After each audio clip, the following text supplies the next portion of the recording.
Fala galera, tudo bem com vocês? Aqui é o Roberto, hoje você está no Tá em Choque e começaremos agora a nossa segunda parte do módulo de revisão de matemática básica, hoje focando em conceitos básicos de trigonometria. Mas antes de tudo, deixa o seu like, se inscreve no canal, curte e compartilha com seus amigos, tá bom? Vamos nessa! Primeira parte, quando nós vamos falar de trigonometria básica, é justamente sobre as definições de ponto, reta e ângulo, que são fundamentais.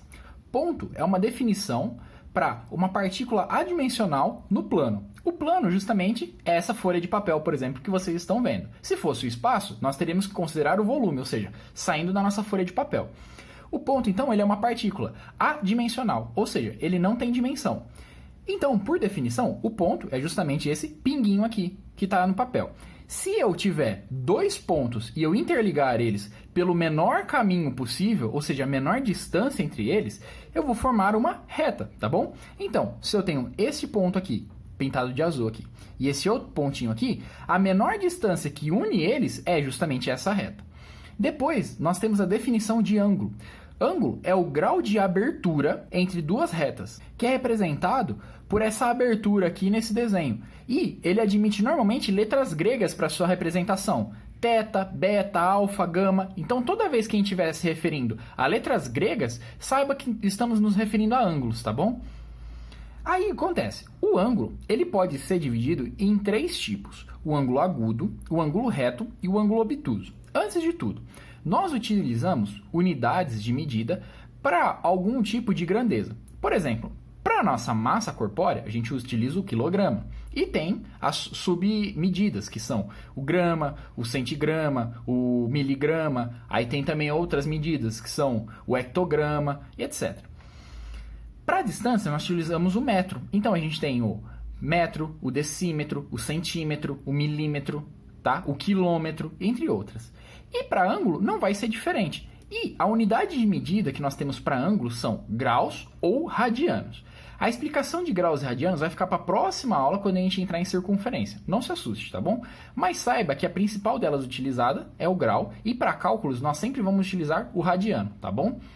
Mas por enquanto, apenas entenda uma coisa. Ângulo agudo são aqueles classificados com menos de 90 graus. Ângulo reto são aquele ângulo que possui exatamente 90 graus. E ângulo obtuso é qualquer tipo de ângulo que possui uma abertura maior do que 90 graus. Um caso específico do ângulo obtuso é o ângulo raso, que é de 180 graus. E um caso específico do ângulo agudo é o ângulo nulo, tá bom? Que tem 0 graus. Uma coisa muito interessante a se falar sobre ângulos é sobre complemento. Muitas vezes iremos utilizar essa palavra complemento para indicar que a soma de dois ângulos, alfa e beta, é igual a 90 graus.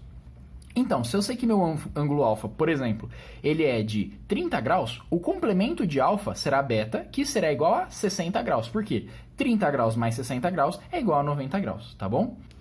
A trigonometria ela é focada no estudo de triângulos, porque são figuras geométricas que possuem certas características especiais que nos ajudam em muitos tipos de resolução de problemas e são facilmente encontrados em diversos tipos de fenômenos físicos, tá bom?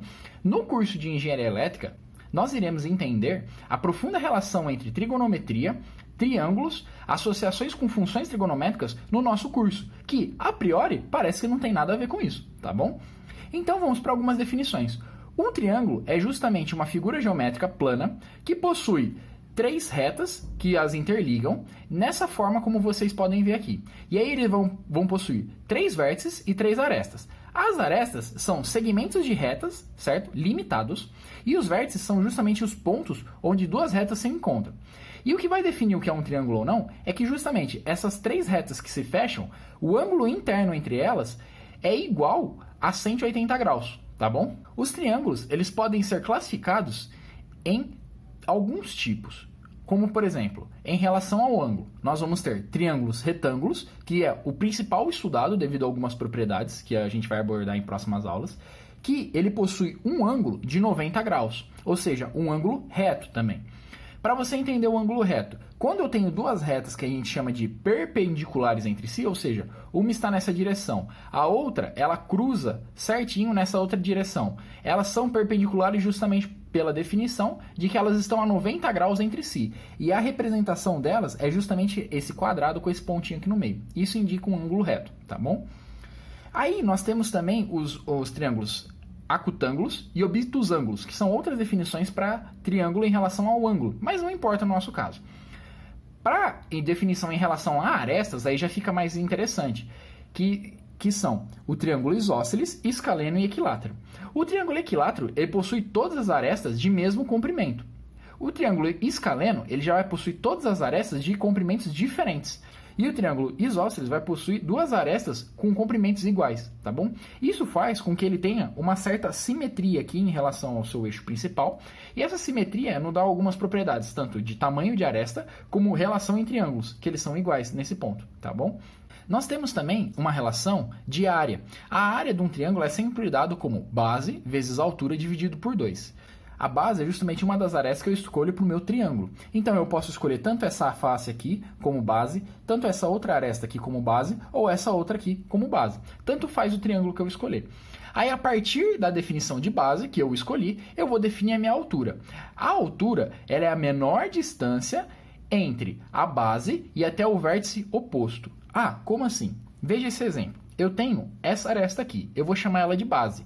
Então, a menor distância entre a minha base e o vértice oposto é justamente essa distância representada em vermelho. Então, essa daqui é a minha altura. Se eu definir essa aresta aqui, então eu vou ter que a minha altura, sendo essa daqui a base, ela vai ser a menor distância entre o vértice oposto, que é justamente esse. Então, nós temos a altura representada aqui por H2. E a mesma coisa se eu escolher essa aresta aqui como base. Então, a menor distância entre esta base e este vértice que está oposto a ela é justamente essa distância representada por H3 em preto, tá bom? Então, essa é a definição de altura e base. Então, dado uma base e dado uma altura no triângulo, você consegue calcular a área dele. Mas atenção, no triângulo retângulo, se eu definir essa parte como base e essa parte aqui vai ser a minha altura, eu consigo calcular de forma muito mais fácil a área. Já outros tipos de triângulo vão precisar de algumas artimanhas matemáticas para serem resolvidos. Mas não se preocupe, a maioria dos nossos casos será focado no triângulo retângulo. Demais tipos de triângulos, nós vamos dar os devidos toques no momento necessário, tá bom? Essa aula foi introdutória, para você ter uma noção do que será estudado. Muito obrigado. Qualquer coisa, deixe no seu comentário sua dúvida. Deixe o like. Até a próxima.